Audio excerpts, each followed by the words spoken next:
Virgo, stop reaching just for a moment. Stop the quiet, invisible reaching that has become so habitual you barely register it anymore as a posture.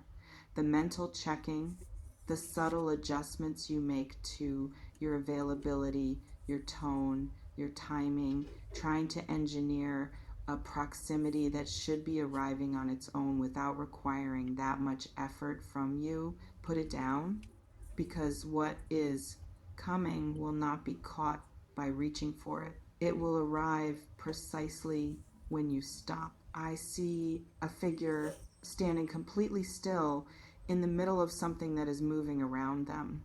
Wind through leaves, light shifting, the particular ambient motion of the world continuing its business regardless of what any individual inside it is doing or waiting for. And this figure, unlike everyone else in the scene, is simply present in it, not braced against the movement, not trying to redirect it or accelerate it or predict where it is heading next. Just standing in it, rooted, fully occupying the ground beneath their feet. That stillness is not passive. It requires more discipline than most people realize, especially for someone who has learned through accumulated experience that waiting without doing anything tends to produce nothing, that the only reliable way to get what you want is to go actively after it. That lesson served you in some contexts. This is not one of them. Let me tell you what I am reading around the person who is about to come to you. There is movement in their energy, real directional movement that has been building for a while underneath a surface that may have appeared still or even distant to you. Something shifted in them, and that shift has been quietly reorienting everything else in the way that a change in current eventually reorients the whole surface of the water above it. They are moving towards you, not because you pulled them, not because you crafted the exact right message at the exact right moment or positioned yourself correctly in their peripheral vision or did any of the small, exhausting calculations that the part of your mind devoted to this has probably been running in the background for longer than feels dignified to admit. They are moving because something in them finally finished arguing with itself. That internal argument is worth describing because I think understanding it will help you stop trying to interrupt it from the outside. I see a mind wrestling with two things simultaneously: a genuine pull toward you, undeniable, returning no matter how many times it gets reasoned away on one side, and on the other side, something harder to name precisely. Not indifference, not absence of feeling, something closer to old fear wearing new clothes.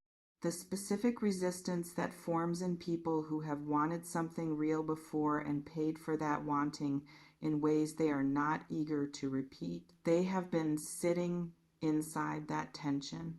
And the reason you reaching toward them during this period has not produced what you hoped is not that they do not feel the pull. It is that additional pressure from the outside only stiffens the resistance on the other side. The argument inside them needs space to resolve itself on its own terms, in its own time, without interference from someone clearly waiting for a particular outcome. The argument has resolved. And I want to stay with what that resolution actually looked like, because it was not a single clean epiphany. It rarely is. For most people, resolving an internal argument of this nature is less like a light bulb switching on and more like a slow tide pulling back to reveal ground that was always there underneath the surface. There was probably a specific moment where something tipped, a conversation, an observation, an unexpected emotional response to something completely unrelated to you that revealed how much space you occupy in their internal world, even when they are not consciously thinking about you. That kind of involuntary revelation tends to be more convincing than any deliberate reasoning because it bypasses the part of the mind that knows how to argue with conclusions. The body registered something the mind had been managing to ignore. And once the body registers something, the argument is effectively over. I want to talk about what you have been doing while this has been playing out in them, because I think it matters more than you know. There has been a version of waiting that is actually quite costly, where the waiting hollows you out slowly, where the hope becomes a kind of low-grade suffering that drains the energy you need for everything else in your life. And then there is a different kind of waiting that looks similar from the outside but functions completely differently on the inside. The second kind keeps living fully. It does not place the center of gravity of its entire life on one unresolved situation.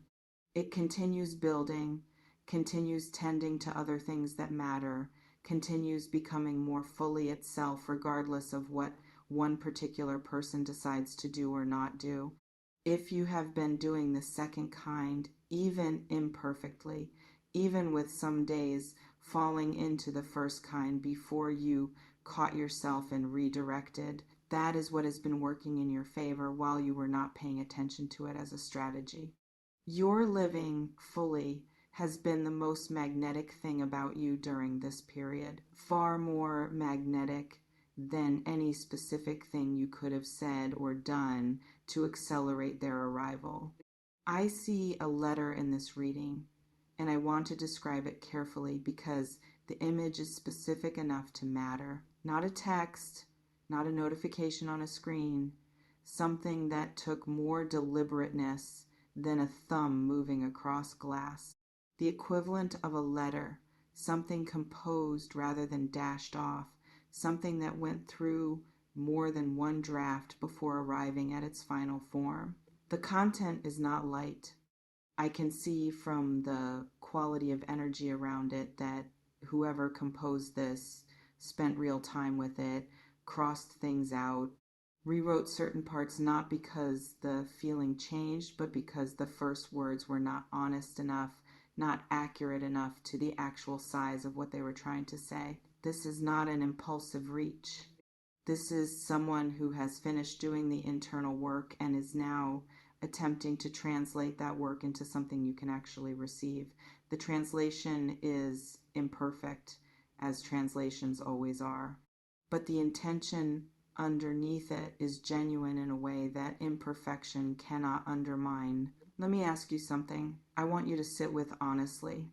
When you imagine them actually arriving, not the fantasy version choreographed exactly to your specifications, but the real version, slightly awkward, slightly more vulnerable than you expected, saying something that is true even if it is not perfectly phrased. Can you receive that? Not perform, receiving it while actually measuring it against some internal scorecard. Actually receive it.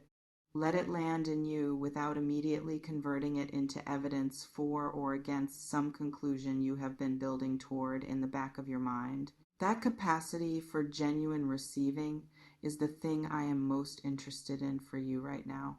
Because someone awkward and honest arriving at your door deserves more than a careful, managed response from someone who has been rehearsing this moment so long that they are no longer capable of being spontaneous inside it. Tell me in the comments if that is something you feel ready for. Tell me what you actually want this to look like when it finally happens. I want to address the settling part of this reading's title directly because I think it is the part that requires the most honest conversation. There is a version of not settling that is wisdom. Clear-eyed knowledge of your own worth, a refusal to accept less than what you genuinely deserve, the dignified insistence on being met properly rather than accepting the scraps of someone's half attention and calling it enough. And there is a version of not settling that has quietly become a wall rather than a standard. where the standard is no longer protecting your worth, but protecting you from the vulnerability of wanting something fully and risking being disappointed, where every available option gets disqualified by some criteria that keeps shifting just far enough ahead of reality to stay unreachable. I am not telling you to lower your standards. I am asking you to look honestly at whether what you have been calling standards has in some moments been something else, something fear-shaped rather than wisdom-shaped, wearing the costume of self-respect. The person coming toward you meets what you actually need. Not every item on a list built partly as a defense mechanism, the things that actually matter. And sometimes letting that be enough requires more courage than refusing to settle ever did. And sometimes letting that be enough requires more courage than refusing to settle ever did. I want to sit with this territory a moment longer because the line between standards and self-protection is one of the most genuinely difficult things to see clearly when you are inside your own life rather than observing it from the outside. The way to tell the difference is not always obvious, but one question tends to illuminate it fairly quickly. When you disqualify someone or something, does the disqualification leave you feeling clearer and more aligned with yourself? Or does it leave you with a faint but persistent sense of having moved a goalpost without fully acknowledging why? If it is the first, the standard is doing its job. If it is the second, something else may be operating under the cover of a standard. I am not asking you to audit every past decision with this lens. Only the present ones. Only the choices you are making right now about who and what you are willing to receive. Because the person coming toward you exists in the real world, not in the idealized space where all the conditions are perfect and no vulnerability is required. Meeting them in the real world requires being in the real world yourself. There is an image forming now that I want to describe because it shifts the tone of the reading toward something warmer. A door slightly open, not dramatically flung wide, just ajar. The way a door stands when someone inside a house is expecting someone and has already turned the latch, so that when the knock comes, the response can be immediate rather than delayed by the mechanics of locks and handles. That door is yours. And the posture behind it, the quiet expectancy of someone who has stopped bracing and simply begun to wait in the way that people wait when they are genuinely ready, is different from the posture of someone who has been rehearsing this moment for so long that the rehearsal itself became a barrier. You have turned the latch, maybe without consciously deciding to, maybe through the accumulated effect of everything you have done and released and let go of during this period. The door is already open enough. I want to speak to the chasing part now, because I think it carries something important that the settling part does not fully cover. Chasing in this context is not always dramatic. It does not always look like showing up uninvited or sending 3 unanswered messages in a row. Sometimes it is far subtler than that. It is the constant low-level monitoring, the checking of last seen timestamps, the small, almost unconscious adjustments to your own behavior designed to maximize the chances of a response. It is exhausting, that kind of chasing, not just because it rarely produces the desired result, but because it fundamentally positions you as someone waiting for another person to decide your worth, rather than someone who already knows it and is simply waiting for that other person to catch up. Those are 2 very different postures. One of them is magnetic. The other one tends to push exactly the thing it is chasing slightly further out of reach. What I want for you and what I see becoming available in this energy is the first posture, not as a performance of confidence designed to create a particular impression, as the genuine, embodied, unself-conscious experience of someone who knows what they bring to a table and is no longer willing to eat standing up. Let me describe one final image before we move toward closing this reading. I see a window at night, warm light spilling out of it into the dark outside. From the outside, looking in, this window signals the same thing it has always signaled in every culture across all of human history. Someone is home. Something warm is available here. The door is not barricaded. The lights have not been turned off against arrival. You are that window right now. Not because you are performing warmth, because you have, through everything that has brought you to this exact moment, become someone whose interior life is genuinely warm and genuinely worth arriving at. Someone who has enough going on inside their own story to be interesting from the outside. Someone who is living fully enough that being chosen to be part of that life means something, because the life is already something. That is what is drawing them. Not a carefully executed strategy, not the right message sent at the right time. The actual unperformed, ongoing reality of who you are when you are simply living your life without making it conditional on one person's arrival. That is what is drawing them. Not a carefully executed strategy, not the right message sent at the right time. The actual unperformed, ongoing reality of who you are when you are simply living your life without making it conditional on one person's arrival. I want to add one thing to this image, because the window is only half of what I see here. I see someone approaching it from the outside, not running, not with the frantic energy of someone who realized too late and is now racing to arrive before the window goes dark, walking steadily, with the particular quality of someone who has made a decision and is now simply following through on it, one step at a time, without drama, without announcement, without requiring an audience for the courage it took to set out in this direction. The walk itself is the evidence, not the words they will say when they arrive, not the explanation or the apology or the declaration.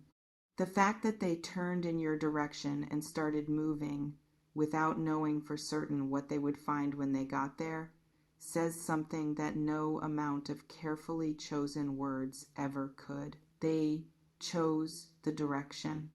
That already means something. That already means something. Before we move to closing, I want to speak to what happens after they arrive, because I think a reading that stops at the moment of arrival leaves out something important. Arrival is not resolution.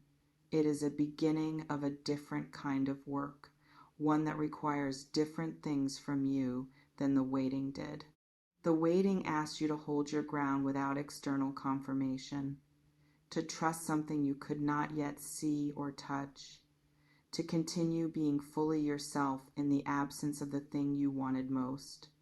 What comes after arrival will ask something slightly different. It will ask you to remain that same self-possessed, fully inhabited version of yourself, while also allowing genuine closeness, to let someone in without either clutching at them from relief or keeping them at arm's length from habit, to find the exact right distance that is neither grasping nor guarded, the space where two people can actually exist with each other rather than simply around each other. That is its own kind of practice, and you have been building the foundation for it during the entire period of waiting, even though you probably did not frame it that way while it was happening. Every moment you spent becoming more yourself rather than less, every time you chose your own integrity over the easier path of becoming what you thought someone wanted, every bit of internal work you did without any guarantee of external reward added to your capacity to do this next part well. You are more ready for this than you feel. There is something I want to leave you with before we close, because I think it is the truest thing in this entire reading. The instruction this reading carries, do not settle, do not chase, is not a strategy for getting what you want. It is a description of what it looks like to already know you deserve it. Those are different things. Strategies can be abandoned when they stop producing results. Genuine self-knowledge does not have an expiration date tied to outcomes. It simply continues to be true regardless of what any specific person decides to do or not do in response to it. What is coming toward you is not coming because you finally executed the right sequence of moves. It is coming because something about the way you have been carrying yourself, with or without consciously intending to, communicated something that cannot be faked and cannot be manufactured. You already know what you are worth, and they finally caught up to that knowledge. Leave something below if this landed somewhere real today. I want to hear where you are with all of this. That's the reading. Stop reaching. Let it arrive.